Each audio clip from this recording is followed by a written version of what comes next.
everyone, so this is my end of February updates and I'm going to start with these guys here. This is RLC Amazing Thailand Magician and it's doing super well. The roots are going crazy and there's no new growth yet, but I did see on this side, I think this one is gonna grow. And these two are LC Supersonic Striking Lip. So what happened was the vast majority of the pseudobulbs that were part of the plant had pretty much just desiccated. So I only had these two parts that were green. So I decided just to split them up into individual pots. And then once they established, I'll give it away. And this is my Phal subparishii. It had two new roots, but they kind of fizzled out, but you can see here there's another new root growing and it seems pretty healthy so far, so that's good. And also a couple of the older roots had started growing new root tips, so that's good. So I'm gonna keep this in here for a while. And this is Dendrobium moschatum pink. I added more sphagnum moss around the bottom just so it can have more humidity. You can see that new growth is doing okay. And this is Hsinying Starlight Pink Lady. And this one is pretty slow growing. I water it often, not because there's any like good roots, but just to keep humidity around this new growth here. And this is my Galeandra baueri and it was in bud. I had expected it to bloom within this coming week, but I just realized today that these are all shriveled. I think it's a spider mite issue. I always have a spider mite issue with certain plants. I don't know why. It's kind of annoying, so I need to isolate this one again. And this is my Bulbophyllum annandalei. I think this might be the culprit because on the other side of the leaf you can see it's pretty pockmarked. Part of me just wants to dump this plant, honestly, but at the same time I don't really want to do that, so we'll see. And this one is Ctsm spitzii red.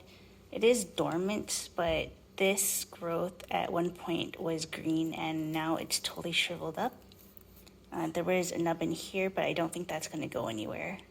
And this is my Clowesia Northen Mikabi, and it's just opening up its flowers. And this is my Phal fimbriata. Ever since I repotted it, it hasn't done that great. It's super dehydrated. It doesn't seem to want to push new roots into the pot. However, it is pushing out a flower spike, so I don't know how I feel about that. I'm thinking I may want to mount it. I'm not sure. I was hoping that I could bloom this for our next show, but that's not happening at all. This is Paraphalaenopsis serptentingula and it's pushing out another flower spike, so that's good. We have about a month until our next show, so hopefully it'll hold out until then. This is Bulbophyllum Kalimpong and it's pushed out a new growth, so that's good. And this is Brassavola cucullata red form and the flower is finally dying. And this is Kefersteinia mystacina and it's doing really well. The leaves are a little bit accordion, but if you look at the root system, it's pushing out a lot of good root tips, so that's really good. And this is my mounted Cattleya seedling. Don't remember the name off the top of my head, but it has a new growth there, which is good.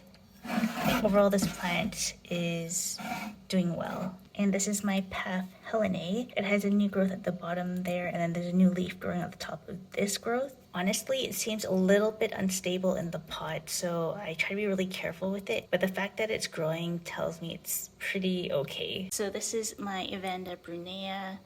It's not doing as well as I would like, and I'm thinking about putting it on a heat mat, or if I should just wait till the weather warms up. And this is my Papilioanthe taiwaniana. I gave it a pretty drastic haircut because it just seemed infected. But you can see on this main growth, there's a little bit of yellow at the bottom there. This other growth is the only one that seems fine. So yeah, we'll see what happens. Alrighty, so that's my video for today. Thank you for watching and I'll see you next time. Bye!